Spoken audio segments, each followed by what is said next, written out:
அனைவருக்கும் வணக்கம். நாம் இன்று பார்க்க உள்ள காணொளி புற்றுக்குள், அதாவது புத்து அனைவருக்கும் தெரியும். புத்துக்குள் நாம் கைவிட முடியாது, புத்துக்குள் நாம் எதுவுமே செய்ய முடியாது. ஏனென்றால் புத்துக்குள் என்ன இருக்கும் அனைவருக்கும் தெரியும். புற்றை பார்த்தாலே 10 அடி ஓடி விடுவார்கள். அதுவும் ஒருவேளை நாம் சாமி தரிசனம் செய்யும்போது உள்ளே இருந்து நாகங்கள் வெளியே வந்தால் நமக்கு அப்படியே சற்று பீதி கிளம்பிவிடும்.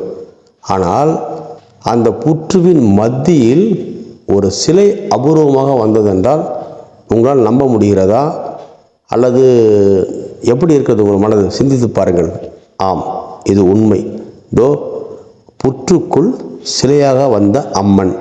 இந்த அம்மனை பற்றித்தான் பார்க்கிறோம். இந்த அம்மன் எங்கே உள்ளார், எந்த கோவிலில் உள்ளார், இந்த அம்மனை எப்படி வணங்குவது போன்ற விஷயங்களும் நாம் பார்க்கலாம். பொதுவாக இது புற்றுவாகத்தான் இருந்தது. அதன் பின்பு இந்த புற்றுவின் மத்தியில் சிலையாக அம்பாள் வந்திருக்கிறார். அதற்கு பூஜை புனஸ்காரங்கள் அனைத்தும் நடக்கிறது. நீங்கள் செவ்வாய்க்கிழமை நாளில் சென்று வணங்கலாம், வெள்ளிக்கிழமை நாளில் சென்று வணங்கலாம். ஒவ்வொரு நாளுமே வணங்கலாம், அதில் எந்த பிரச்சனையும் இல்லை.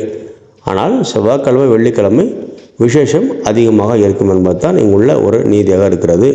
ஆனால் அனைத்து நாட்களும் இங்கே கோயில் திறந்தான் இருக்கும், நீங்கள் சென்று வழிபாடு செய்யலாம். சரி, இந்த அம்மனை பற்றி ஒரு ரகசியம் இருக்கிறது. இந்த அம்மன் புற்றுக்குள்ளேருந்து எப்படி சிலையாக வந்தார், இது எப்படியாக சிலையாக மாறியது, இதற்கு பதில் எதுவும் தெரியவில்லை.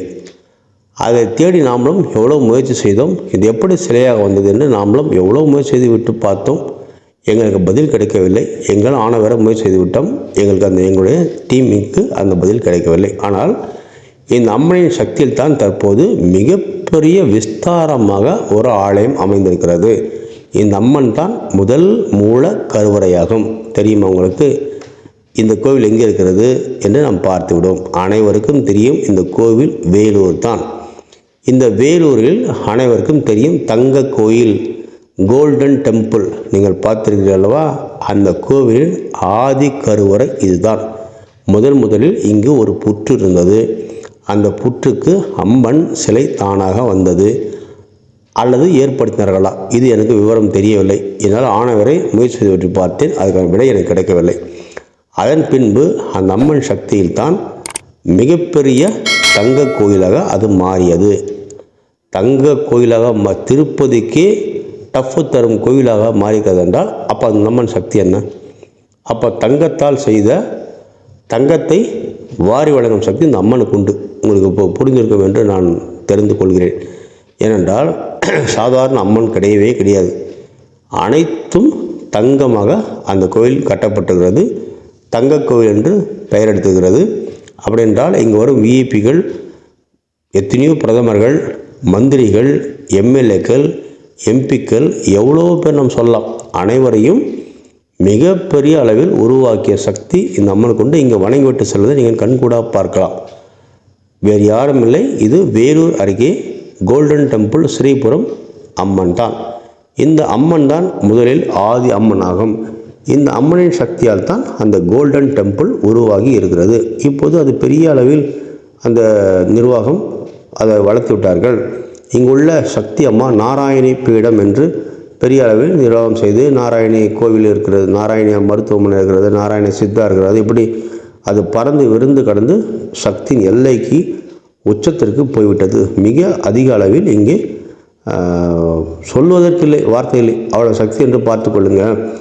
தங்கமே கொட்டுகிறது என்றால் அப்புறம் நம்ம வேறு என்ன சொல்லுகிறது? இந்த அம்மன் சக்தி அவ்வளோ இருக்கிறது, அவ்வளோ சக்தி இந்த அம்மனுக்கு. அதனால் நீங்கள் தங்க கோவில் சென்றால் தங்க கோவிலை மட்டும் அனைவரும் வழிபட்டு வீட்டுக்கு வந்துள்ளார்கள்.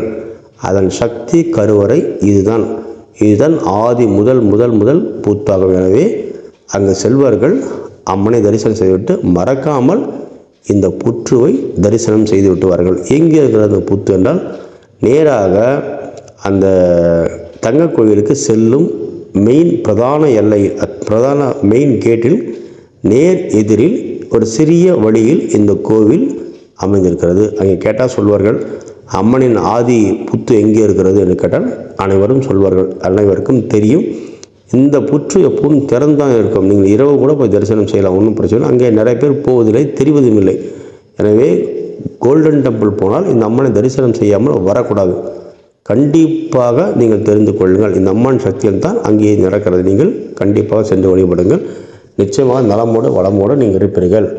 அம்மாவிடம் கேட்டுக்கொள்ளுங்கள். நிறைய தங்கம், பணம், கார், பங்களா என அனைத்தும் கிடைக்கும். நீங்கள் சென்று வழிபடுங்கள். வாழ்க்கையில் மிக வெற்றி பெற்ற ஒரு நிலையை உருவாக்கும். நன்றி, வணக்கம்.